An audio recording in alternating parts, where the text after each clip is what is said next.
آج ہم بات کریں گے ایک ایسی قوم کے بارے میں جس پر اللہ تعالیٰ نے دردناک عذاب نازل فرمایا اور اس قوم کے تمام لوگوں کو بندر بنا دیا۔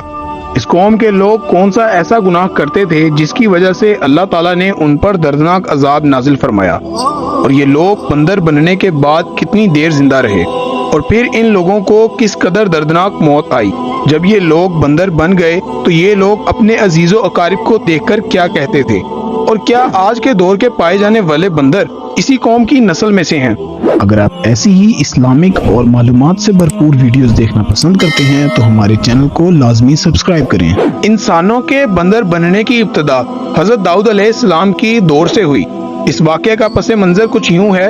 کہ حضرت داؤد علیہ السلام اور ان کی قوم سمندر کے کنارے ایلا نامی گاؤں میں رہتے تھے، اور ان کی تعداد 70,000 کے قریب تھی۔ یہ قوم بڑی ہی خوشحال تھی اور اللہ تعالیٰ کی فرما بردار قوم تھی۔ اس قوم کو اللہ تعالیٰ نے بے شمار نعمتوں سے نوازا تھا۔ ہر طرف سرسبز و شاداب باغات اور ہریالی ہی ہریالی تھی، اور اللہ تعالیٰ کی بے پناہ کرم نوازی تھی۔ یہ لوگ اپنی اس زندگی سے بہت ہی خوش تھے۔ حضرت داؤد علیہ السلام کی قوم کیونکہ سمندر کے کنارے رہتی تھی تو اللہ تعالیٰ کا ان پر خاص کرم تھا کہ سمندر کے اس کنارے پر بے انتہا مچھلیاں آتی تھیں جن کا یہ لوگ کاروبار کرتے تھے اور بہت ہی خوشحالی والی زندگی گزارتے تھے۔ جب یہ قوم اللہ تعالیٰ کی نعمتوں کی وجہ سے خوشحال ہو گئی تو اللہ تعالیٰ کی نافرمانیوں پر اتر آئی اور طرح طرح کے گناہوں کے اندر مبتلا ہو گئی۔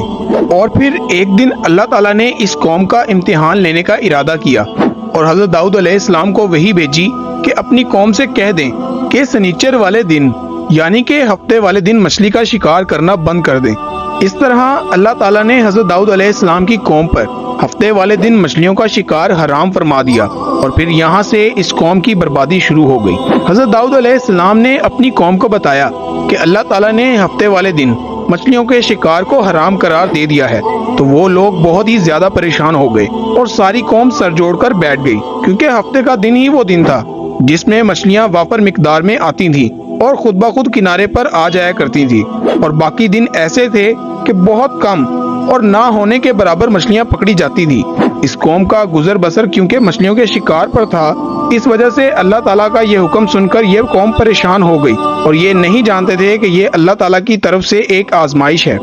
پھر ایک دن شیطان نے ان لوگوں کو وسوسہ ڈالا کہ سمندر سے نالیاں نکال کر خشکی پر بڑے بڑے حوض بنا لیے جائیں، تو جب ہفتے والے دن مچھلیاں آئیں گی تو نالیوں سے ہو کر ان بڑے بڑے حوضوں میں آ جایا کریں گی، اور پھر ان نالیوں کا منہ بند کر دیا جائے، اور پھر اگلے دن یعنی اتوار والے دن ان کو پکڑ لیا جائے۔ شیطان نے اس قوم کے لوگوں کو ورگلایا کہ اس طرح ہم ہفتے والے دن شکار سے بھی بچ جائیں گے اور مچھلیاں بھی ہاتھ آ جائیں گی اور وہ بھی پکڑی جائیں گی۔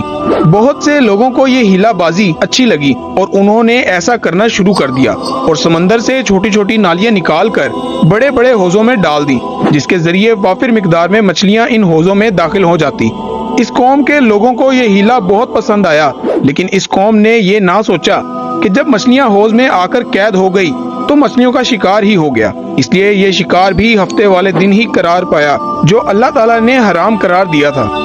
اس موقع پر یہودیوں کے 3 گروہ ہو گئے۔ کچھ لوگ ایسے تھے جو شکار کے اس شیطانی ہیلے سے منع کرتے تھے اور ناراض اور بیزار ہو کر شکار سے باز رہے، اور کچھ لوگ ایسے کام کو دل سے برا جان کر خاموش رہے، لیکن انہوں نے شکار نہ کیا اور دوسروں کو منع بھی نہ کرتے تھے، بلکہ یہ لوگ منع کرنے والوں سے کہتے تھے کہ تم لوگ ایسی قوم کو نصیحت کرتے ہو جنہیں اللہ تعالیٰ عنقریب ہلاک کرنے والا ہے اور ان پر اپنا دردناک عذاب نازل فرمانے والا ہے۔ اور اس قوم کے کچھ لوگ ایسے تھے جو سرکش اور نافرمان لوگ تھے، جنہوں نے اللہ تعالیٰ کے حکم کی علانیہ مخالفت کی اور شیطان کے ہیلا بازی کو مان کر ہفتے والے دن شکار کرنے لگے۔ یہ لوگ اللہ تعالیٰ کے حکم کی کھلم کھلا مخالفت کرتے اور ہفتے والے دن مچھلیوں کا شکار کر کے ان کو کھایا کرتے اور بیچا کرتے۔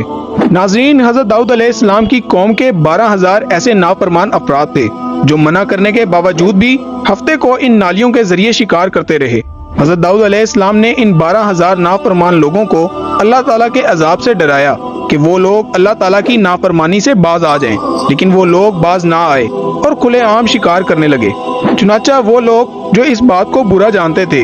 ان لوگوں نے اپنے اور ان نافرمان لوگوں کے درمیان ایک دیوار کھڑی کر دی، جس کی ایک طرف وہ 12,000 نافرمان لوگ رہتے تھے اور دوسری طرف وہ لوگ رہتے تھے جو شکار سے باز رہے۔ حضرت داؤد علیہ السلام نے اپنی اس قوم کے نافرمانوں کو بارہا سمجھایا، لیکن یہ لوگ اپنی نافرمانی سے باز نہ آئے اور اسی طرح اللہ تعالیٰ کی نافرمانی کرتے رہے اور شکار کرتے رہے۔ پھر ایک دن حضرت داؤد علیہ السلام نے غضبناک ہو کر شکار کرنے والوں پر لعنت فرما دی۔ اس کا اثر یہ ہوا کہ ایک دن خطا کاروں میں سے کوئی بھی اپنے گھر سے باہر نہ نکلا۔ یہ منظر دیکھ کر کچھ لوگ ان کی دیواروں پر چڑھ گئے تاکہ معلوم ہو سکے کہ وہ لوگ کس حال میں ہیں۔ جب ان لوگوں نے ان نافرمانوں کو دیکھا تو سب کے سب بندر کی شکل میں مسخ ہو گئے تھے۔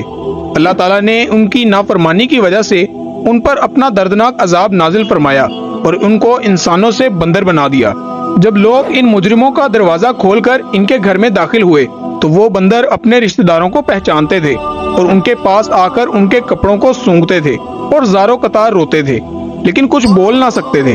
اللہ تعالیٰ کے ان نافرمان بندر بن جانے والے لوگوں کی تعداد 12,000 تھی۔ ان 12,000 لوگوں نے اللہ تعالیٰ کی نافرمانی کی اور اللہ تعالیٰ نے ان کو بندر بنا دیا، جس طرح اللہ تعالیٰ سورہ بقرہ میں ارشاد فرماتا ہے، اور بے شک ضرور تمہیں معلوم ہے تم میں کہ وہ جنہوں نے ہفتے میں سرکشی کی تو ہم نے ان سے فرمایا کہ ہو جاؤ بندر دھتکارے ہوئے۔ اس طرح حضرت داؤد علیہ السلام کی قوم کے 12,000 لوگ بندر بن گئے۔ یہ لوگ 3 دن تک زندہ رہے اور اس دوران یہ کچھ نہ کھا سکتے تھے اور نہ پی سکتے تھے، بلکہ یوں ہی بھوکے پیاسے سب کے سب ہلاک ہو گئے اور 3 دن کے اندر سب کے سب مارے گئے۔ اور وہ لوگ جو ان لوگوں کو اللہ تعالیٰ کی نافرمانی سے منع کرتے تھے، اللہ تعالیٰ نے ان کو اس عذاب سے سلامت رکھا، اور وہ لوگ جو اس شکار کو برا جان کر خاموش رہتے تھے، اللہ تعالیٰ نے ان کو بھی اس عذاب سے سلامت رکھا۔ ناظرین، اب بات کرتے ہیں کہ آج کے دور کے بندروں میں سے کیا کوئی بندر اس نسل میں سے موجود ہے؟ اس سے متعلق روایات میں آتا ہے کہ حضرت عبداللہ بن مسعود رضی اللہ تعالیٰ عنہ سے روایت ہے کہ حضور پاک صلی اللہ علیہ وآلہ وسلم سے کسی نے سوال کیا کہ آج کے بندر کیا حضرت داؤد علیہ السلام کی قوم میں سے ہیں؟ تو حضور اکرم صلی اللہ علیہ وآلہ وسلم نے ارشاد فرمایا کہ اللہ تعالیٰ جس قوم پر عذاب بھیجتا ہے یا ان کی شکلوں کو مسخ کرتا ہے تو یہ عذاب انہی پر ہوتا ہے جن پر وہ عذاب نازل ہوا تھا، اور اس کے بعد اللہ تعالیٰ ان لوگوں کو ہلاک کر دیتا ہے اور ان کی نسل آگے نہیں بڑھتی۔ اسی لیے یہ بات غلط ہے کہ کچھ لوگ یہ سوچتے ہیں کہ آج کے دور کے بندروں میں بھی حضرت داؤد علیہ السلام کی قوم کے بندر بننے والے لوگوں کی نسل موجود ہے۔ ایسا کچھ بھی نہیں ہے۔ وہ لوگ صرف اور صرف 3 دن زندہ رہے اور اس کے بعد سب کے سب ہلاک ہو گئے، اور اللہ تعالیٰ نے اس قوم کے نافرمانوں کو صفحہ ہستی سے مٹا دیا۔ اللہ تعالیٰ سے دعا ہے کہ اللہ تعالیٰ اپنی فرما برداری میں زندگی گزارنے کی توفیق عطا فرمائے۔